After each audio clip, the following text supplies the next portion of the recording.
ഞാനാണ് അവനെ പറ്റി ഇങ്ങനെ ഓർക്കുന്നത്. അവസാനം എന്നെങ്ങനെ ഭ്രാന്ത് പിടിച്ച അവസ്ഥയിലാക്കിയില്ലേ നീ? എന്ത് കതിര് തിരിച്ച് നാട്ടിലെത്തിന്നോ?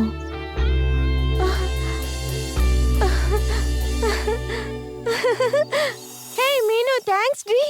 അത് മോനെ ഇതുണ്ടല്ലോ ആ സ്വാമിയുടെ മുന്നിൽ ഒന്ന് വെച്ച് തൊഴുതോ. ശരിയമ്മേ. നല്ലോണം പ്രാർത്ഥിക്കണം കേട്ടോ.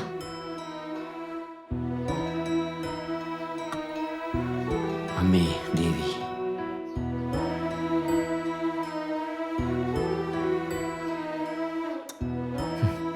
എന്നെ അനുഗ്രഹിക്കമ്മേ. നന്നായി വരട്ടെ. എല്ലാവരും ഇരിക്കട്ടോ, ഞാൻ കഴിക്കാൻ എന്തെങ്കിലും എടുക്കാവേ.